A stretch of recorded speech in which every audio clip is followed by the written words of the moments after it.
षट्चित्वारिंशः सर्ग 46वां सर्ग। रावण के 5 सेनापतियों का वध। महात्मा हनुमान जी के द्वारा मंत्री के पुत्र भी मारे गए। ये जानकर रावण ने भयभीत होने पर भी अपने आकार को प्रयत्नपूर्वक छिपाया और उत्तम बुद्धि का आश्रय ले आगे के कर्तव्य का निश्चय किया। 1.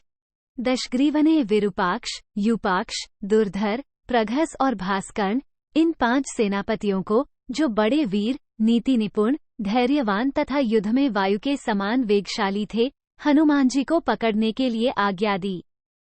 2, 3 उसने कहा, सेना के अग्रगामी वीरों, तुम लोग घोड़े, रथ और हाथियों सहित बड़ी भारी सेना साथ लेकर जाओ और उस वानर को बलपूर्वक पकड़कर उसे अच्छी तरह शिक्षा दो।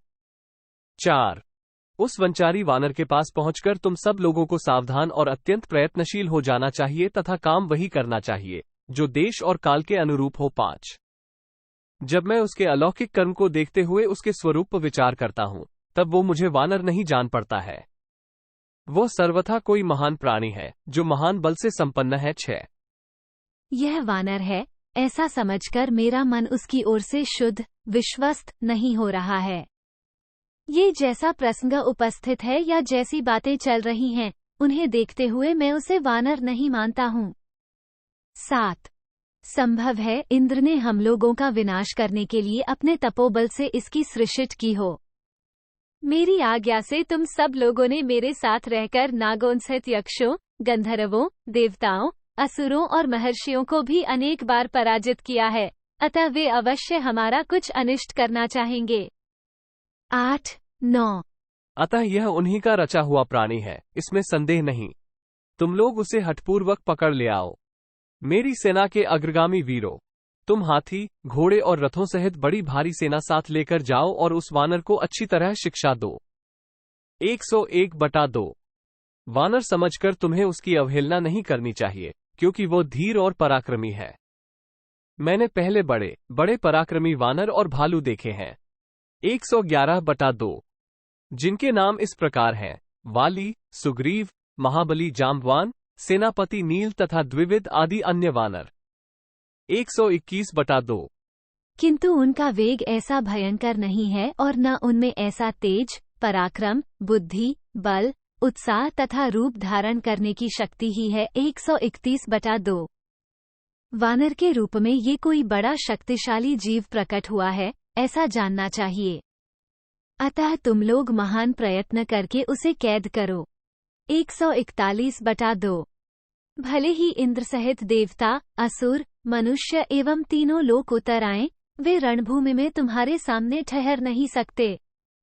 151/2 तथापि सम्रांगण में विजय की इच्छा रखने वाले नीतिज्ञ पुरुष को यंत्रपूर्वक अपनी रक्षा करनी चाहिए, क्योंकि युद्ध में सफलता अनिश्चित होती है। 161/2 स्वामी की आज्ञा स्वीकार करके वे सब के सब अग्नि के समान तेजस्वी, महान वेगशाली और अत्यंत बलवान राक्षस तेज चलने वाले घोड़ों, मतवाले हाथियों तथा विशाल रथों पर बैठकर युद्ध के लिए चल दिए। वे सब प्रकार के तीखे शस्त्रों और सेनाओं से संपन्न थे। 17. 181/2 आगे जाने पर उन वीरों ने देखा, महाकपि हनुमान जी फाटक पर खड़े हैं और अपनी तेजोमय किरणों से मंडित हो उदय काल के सूर्य की भांति देदीप्यमान हो रहे हैं। उनकी शक्ति, बल, वेग, बुद्धि, उत्साह, शरीर और भुजाएं सभी महान थीं। 19. 201/2 उन्हें देखते ही वे सब राक्षस, जो सभी दिशाओं में खड़े थे, भयंकर अस्त्र शस्त्रों की वर्षा करते हुए चारों ओर से उन पर टूट पड़े। 211/2 निकट पहुंचने पर पहले दुर्धर ने हनुमान जी के मस्तक पर लोहे के बने हुए 5 बाण मारे। वे सभी बाण मर्मभेदी और पैनी धार वाले थे। उनके अग्रभाग पर सोने का पानी दिया गया था, जिससे वे पीतमुख दिखाई देते थे। वे 5 बाण उनके सिर पर प्रफुल्ल कमलदल के समान शोभा पा रहे थे। 22 मस्तक में उन 5 बाणों से गहरी चोट खाकर वानरवीर हनुमान जी अपनी भीषण गर्जना से 10 दिशाओं को प्रतिध्वनित करते हुए आकाश में ऊपर की ओर उछल पड़े। 23 तब रथ में बैठे हुए महाबली वीर दुर्धर ने धनुष चढ़ाए कई 100 बाणों की वर्षा करते हुए उनका पीछा किया। आकाश में खड़े हुए उन वानरवीर ने बाणों की वर्षा करते हुए दुर्धर को अपने हुंकार मात्र से उसी प्रकार रोक दिया, जैसे वर्षा ऋतु के अंत में वृषित करने वाले बादल को वायु रोक देती है। 25 जब दुर्धर अपने बाणों से अधिक पीड़ा देने लगा, तब वे परम पराक्रमी पवन कुमार पुनः विकट गर्जना करने और अपने शरीर को बढ़ाने लगे।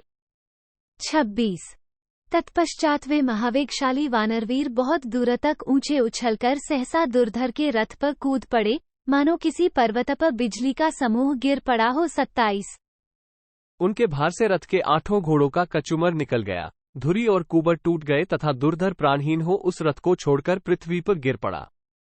28 दुर्धर को धराशायी हुआ देख शत्रु का दमन करने वाले दुर्धर्ष वीर विरूपाक्ष और यूपाक्ष को बड़ा क्रोध हुआ। वे दोनों आकाश में उछले। 29 उन दोनों ने सहसा उछलकर निर्मल आकाश में खड़े हुए महाबाहु कपिव हनुमान जी की छाती में मुद्गरों से प्रहार किया। 30 उन दोनों वेगवान वीरों के वेग को विफल करके महाबली हनुमान जी वेगशाली गरुड़ के समान पुनः पृथ्वी पर कूद पड़े। 31 वहां वानशिरोमणि पवन कुमार ने एक साल वृक्ष के पास जाकर उसे उखाड़ लिया और उसी के द्वारा उन दोनों राक्षस वीरों को मार डाला। 32 उन वेगशाली वानरवीर के द्वारा उन तीनों राक्षसों को मारा गया देख महान वेग से युक्त बलवान वीर प्रघस हंसता हुआ उनके पास आया। दूसरी ओर से पराक्रमी वीर भास्कर्ण भी अत्यंत क्रोध में भरकर शूल हाथ में लिए वहां आ पहुंचा। वे दोनों यशस्वी कपिश्रेष्ठ हनुमान जी के निकट एक ही ओर खड़े हो गए। 33-34 प्रघस ने तेज धार वाले पट्टिश से तथा राक्षस भास्कर्ण ने शूल से कपिकुंजर हनुमान जी पर प्रहार किया। 35 उन दोनों के प्रहारों से हनुमान जी के शरीर में कई जगह घाव हो गए और उनके शरीर की रोमावली रक्त से रंग गई। उस समय क्रोध में भरे हुए वानरवीर हनुमान प्रातः काल के सूर्य की भांति अरुण कांति से प्रकाशित हो रहे थे। 36 तब मृग सर्प और वृक्षों सहित एक पर्वत शिखर को उखाड़कर कपिश्रेष्ठ वीर हनुमान ने उन दोनों राक्षसों पर दे मारा। पर्वत शिखर के आघात से वे दोनों पिस गए और उनके शरीर तिल के समान खंड खंड हो गए। 37 इस प्रकार उन पांचों सेनापतियों के नष्ट हो जाने पर हनुमान जी ने उनकी बची खुची सेना का भी संहार आरंभ किया। 38 जैसे देवराज इंद्र असुरों का विनाश करते हैं, उसी प्रकार उन वानरवीर ने घोड़ों से घोड़ों का, हाथियों से हाथियों का, योद्धाओं से योद्धा का और रथों से रथों का संहार कर डाला। 39 मरे हुए हाथियों और तीव्रगामी घोड़ों से, टूटी हुई धुरी वाले विशाल रथों से तथा मारे गए राक्षसों की लाशों से वहां की सारी भूमि चारों ओर से इस तरह पट गई थी कि आने जाने का रास्ता बंद हो गया था। 40 इस प्रकार सेना और वाहनों सहित उन पांचों वीर सेनापतियों को रणभूमि में मौत के घाट उतारकर महावीर वानर हनुमान जी पुनः युद्ध के लिए अवसर पाकर पहले की ही भांति फाटक पर जाकर खड़े हो गए। उस समय वे प्रजा का संहार करने के लिए उद्यत हुए काल के समान जान पड़ते थे। 41 इत्यार्षे श्रीमद् रामायणे वाल्मीकि आदिकाव्ये सुंदरकांडे षट्चित्वारिंशः सर्गः 46। इस प्रकार श्री वाल्मीकि निर्मित आर्ष रामायण आदिकाव्य के सुंदरकांड में 46वां सर्ग पूरा हुआ। 46